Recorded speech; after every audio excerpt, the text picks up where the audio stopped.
About two different things. Good afternoon. Good afternoon. Is this working? Ladies and gentlemen of the press, we've just had... Wait, I don't think the mics is on. Are you ready? Okay. We've just had a Central Committee meeting of the Orange Democratic Movement. You can see the members here. I'll introduce those who are here.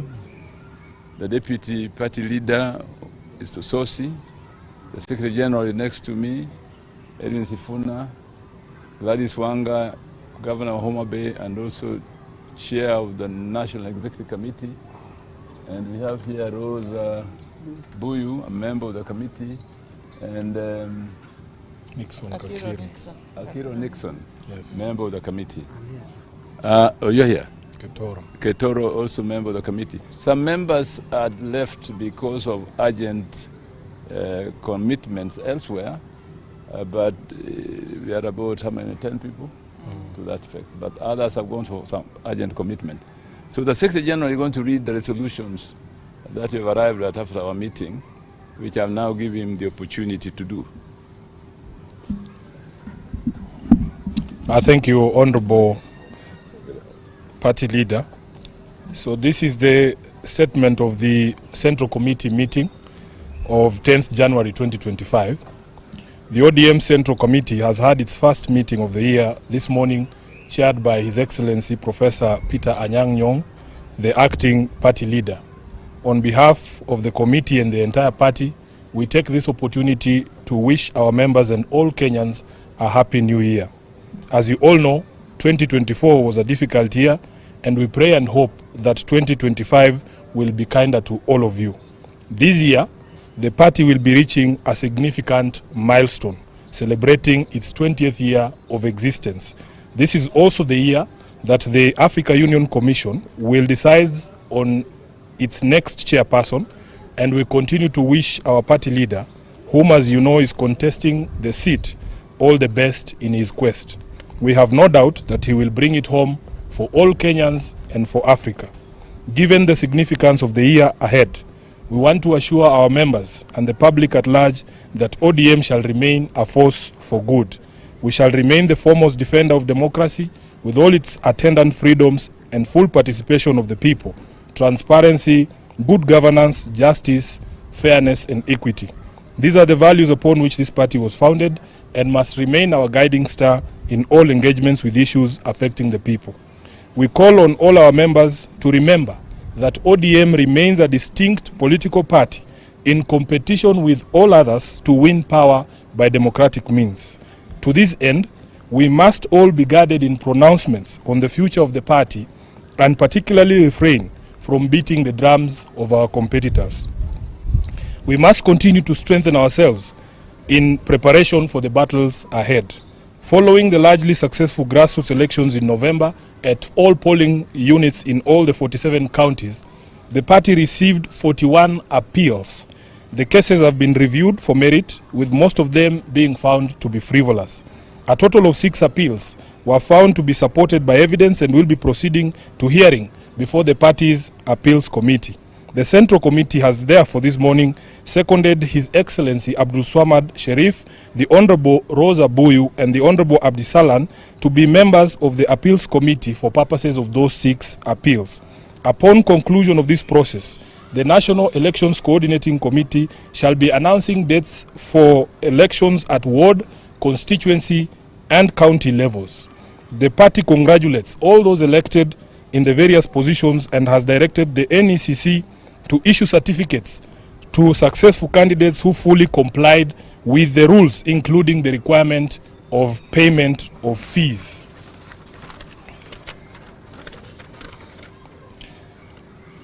This meeting further resolved to convene a meeting of the party parliamentary group prior to the resumption of regular sittings of Parliament in February to consult with our members on priority legislative business for the party.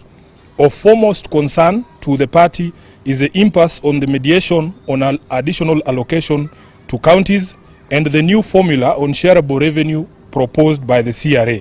We shall be imploring on our members to strongly stand up in defense of devolution and ensure that no county stands to lose in any proposed formula.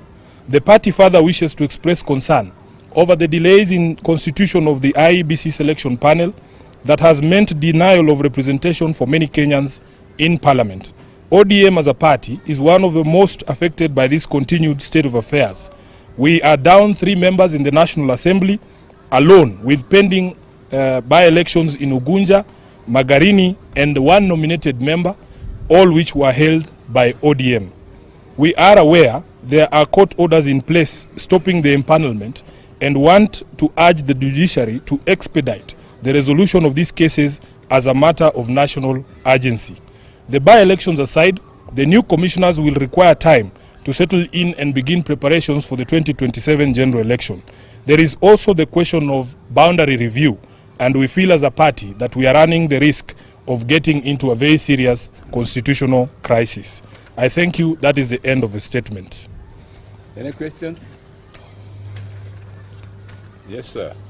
Yeah, thank you so much. Just two from me. Number one is what the secretary. You were recently quoted, making a remark in regards to a party position supporting the regime. And you were quoted that even if ODM supports that. That has nothing to do with the statement we have read, please, Seth. With all due respect, can we address what we have said in this statement? We have made it clear here in the statement that all our members, the SG included, must be guarded in the remarks regarding 2027, and that we exist as a political party independent and ready to battle it out for power with all the other existing political parties. I think that should be sufficient. Yes. Eric. Yes. Two?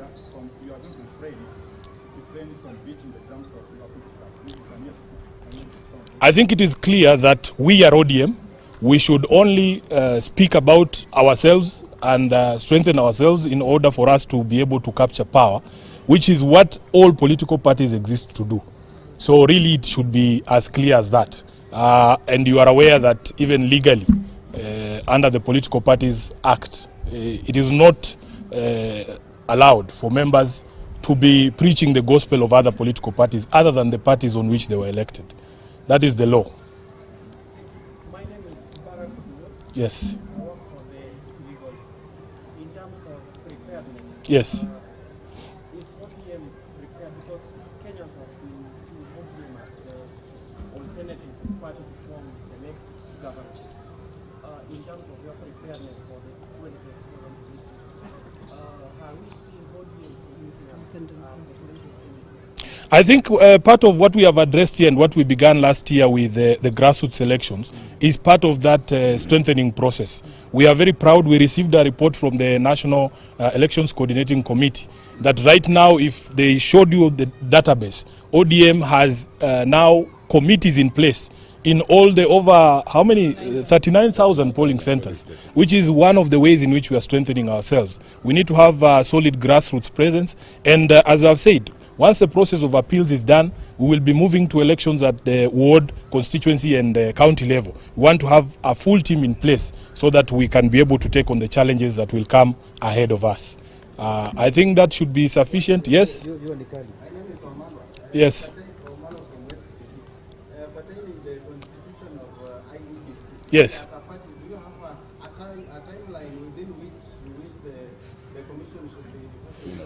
It is not in our hands because, as we said, there is a court order, I think, that was secured from a court in Kiambu, stopping the empanelment of that selection panel. What we have urged in our statement is that the judiciary now needs to consider this a national emergency and make sure that they resolve those cases as quickly as possible. In fact, the Chief Justice should give priority to those cases so that we can be able to resolve all the questions and have a panel in place, as we have said, because these commissioners who will come in will require time to settle in and to acclimatize and to also get the preparations for that election of 2027 going. Thank you very Asante much. sana, Mungu awabariki. Yeah.